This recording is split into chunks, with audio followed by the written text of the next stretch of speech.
Сәлем достар, ренжімеңіздер, көптен бері хабарласпады деп, соңғы 4-5 ай біраз қарқынды шаруалар болып кетті де, әрі жасанды интеллект саласында көптеген мәселелер өте қарқынды даму барысында нені айтып, нені айтпау керек екені түсініксіз болып жатты. Себебі әрбір 2-3 күн сайын көп нәрселер өзгеріп, жаңалық болып келіп жатты.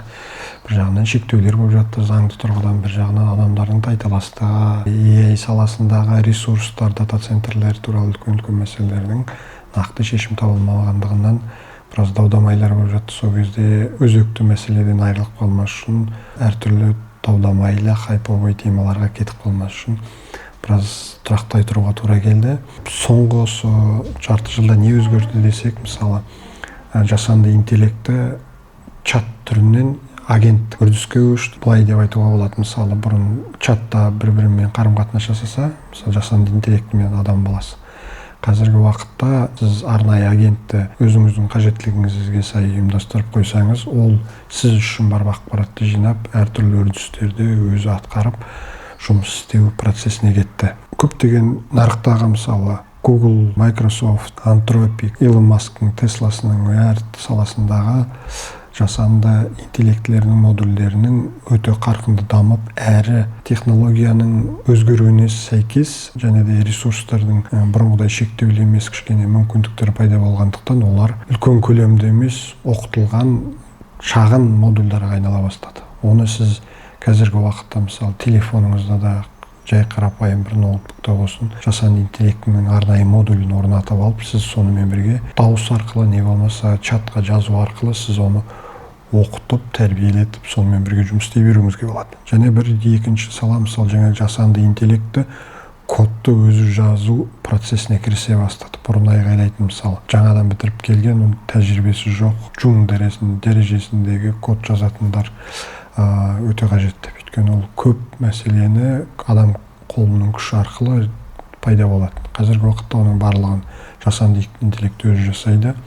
Мысалы, соңғы 7 айда, шілде айындағы жазылған Linux операциондық системасының өзгерістерінің 76%-ін кодты жазатын жасанды интеллектілердің көмегімен жазылған деп жатыр. Бұл өз тілінде айтқанда ревьюлер дейді, код ревьюлер, солардың барлығын өздері өтіп, өздері дайындап, нақты нәтижелі релиздеріне шығып отыр. Бұл және де ол тек қана код жазу емес, мысалы, жаңағы инфраструктураларды IT саласында, мысалы, көбінде кодпен басқарады. Сізде, мысалы, инфраструктураңызда сервер бар болатын болса, физикалық тұрғыда оның ішінде операционный системаны қояды.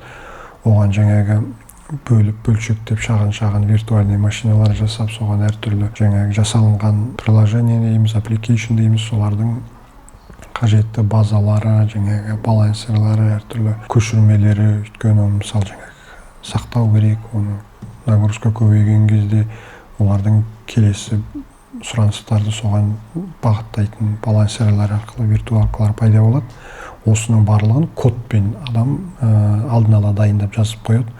Сол өзі іске асып тұрады. Енді осы үрдісті де жасанды интеллект бір деңгейге дейін өзі жасай алатын болды. Мысалы, маған осындай серверлерім бар, маған осындай Kubernetes жаңағы докерлерді оншақта көшірмесін сол жақта орнатып бер десең, ол сол өзінің бойынша бөлшектеп, сенің өзіңіздің ұсынған әртүрлі талаптарыңызға сайкас, соны арнайы уақытта, мысалы, бір адам отырып, сондайдан 100 жасау керек болатын болса, әрқайсысына 2 минуттан кетеді десек, мысалы, 200 минут кетеді, жаңа физикалық тұрғыда адам өз қолымен жасаса. Ал бұның мысалы 2 минуттың ішінде соның бір 50-ден 60-ын жасап шығады. Сонда бізге бар жоғы 6-7 минутта жаңа 200 виртуальды машиналар жасалып болады деген сөз. Және де бір қызығы, бұрын жасанды интеллектілерді арнайы модульдар болып тұратын, мысалы. Бір модульді пайдаланасыз. Ал енді агенттердің пайда болуынан болып, сіз мультимодальды жасай аласыз, мысалы. Әрбір модульдің пайдалануға, агенттерді де ішінде пайдалануға болады. Сондықтан ол өзіне қажетті тұсында текстік, видеолық, жаңа код жазу сияқты әртүрлі модульдарға өзі барып, сол ақпаратты өңдеп, қайтып әкеп, сізде мысалы чат болсын, не болмаса қандай да бір видео аудио қарым-қатынасқа сізге әкеп ақпаратты беріп отырады. Видео саласында жаңағы соңғы кезде үлкен үрдіс болып жатыр. Өзіміз білетін қазақстандық өзіміздің қарапайым балалардың істеп жатқан дүниесі Xfield деген инвесторлардың ақша құюымен соңғы 1-2 күнде мысалы $700 миллион тартқан. Сондықтан олардың өздерінің өзіндік құны 4,5 миллиардқа көтерілді деп жатыр. Қателеспесем, бұл дегені жаңа жұмыс күші керек, жаңадан идеяларды іске асыруға үлкен мүмкіндік береді. Дүние жүзіндегі Fortune 500 деген компанияның 390-мен қарым-қатынас жасайды бұл Xfield. Әрі бұлар 300 миллион пайдаланушысы бар. Сонда бұл үлкен қаржысты, үлкен салада жұмыс істеп жатқан компанияның бірі. Мысалы, сол сияқты әрбір фото, видеомен айналысатын адам болатын болса, бұрыннан біледі. Мысалы, сол саладағы Adobe, жаңа Creative, Photoshop сияқтылардың көбі жасанды интеллектіні өте үлкен қарқынды түрде енгізіп жатыр. Мысалы, қарапайым сізде бұрын фотоаппарат не болмаса әртүрлі камералар болатын болса, сіз соны контентін өзіңізге алу арқылы арнайы редакторға салып өңдеп отыратынсыз. Қазір енді сол видеоларды арнайы жаңағы редакторларға көрсеткен кезде олар жасанды интеллект арқылы жақсы жерлерін алып алады да сізге бір ұсыныс береді. Сізге мынандай қысқа мәтіндегі мысалы 5 минуттық, 3 минуттық видеоны көрсеңіз, музыкасын өзіңіз сәйкестірсеңіз, сізге ұнай ма? Әрине ұнап жақсы болып жататын болса, сіз оны өңдейсіз де сол қалпына сақтап алып, уже контент ретінде әртүрлі социалдық сеттерге саласыз. Осының нәтижесін бақылау арқылы олар жаңағы нәтижелі істерге жетіп жатыр. Және де келесі бір нәрсе, мысалы әртүрлі модельдердің ашық болуына. Мысалы бұрын өзіміз білетінбіз жаңағы DeepSeek қытайлардың ол ашық болатын. Оны әркім өзі орнатып серверлеріне соны оқыту өзіне қажеттіне сәйкес бағытта салаға оны тәрбиелеп үйретіп алатын. Бұл бір жағынан өте тиімді болып тұр. Өйткені мысалы сізде өзіңіздің компанияңызда не болмаса мемлекетіңізде жабық түрде приватный дейді ғой, инфраструктураңыз бар үкімет саласында. Әртүрлі адамдардың ақпараты, деректері сақталып тұратын. Осының барлығын жабық күйде ұстайсыз.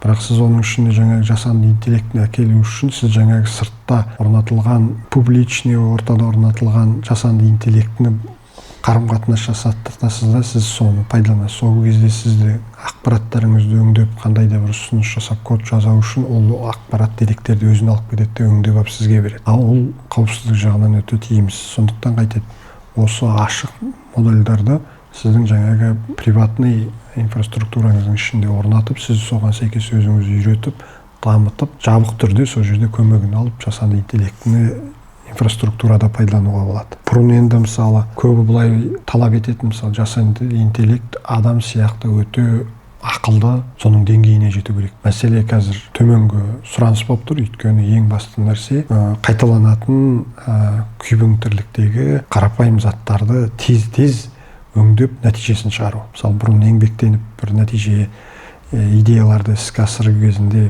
жарты жыл, 1 жылға дейін мысалы тексеру үрдісінде жүреді. Ал сіз оны жаңағы модульдарға салу арқылы мысалы 2 апта ұзаса 1 айдың ішінде нәтижесі екенін сіз тексеріп үлгеріп біле аласыз. Және келесі, енді ол тезис ретінде жазып алып отырмын мен. Мысалы үлкен ұйымдарда, мысалы біз енді қарапайым адамдар, мысалы миллиондап, 300 миллиондап, 500 миллиондап әртүрлі чат модульдердің клиенті бола аламыз, бірақ біз жеке-жеке адамдармыз. Бізге жеке-жеке проект жасалынады да соған мүмкіндіктер, ресурстар беріледі. Сіз токен аласыз, токеніңіздің ресурсы біткенге дейін сіз соны пайдалана бересіз. Ал бірақ үлкен компаниялар бар. Олардың үлкен сұраныстары бар. Қандай да бір экономикалық идеяның модельға салып, соны зерттеп тексеріп, бір қандай нәтиже болатын, қандай салаға назар аудару керек екенін, осының барлығын аналитикалық тұрғыда, экономикалық тұрғыда, әлеуметтік жағынан барлығын ойластыратын үлкен сұраныс туған кезде оған үлкен ресурс керек. Ол үлкен ресурстар мысалы әр департамент, әр салада болады.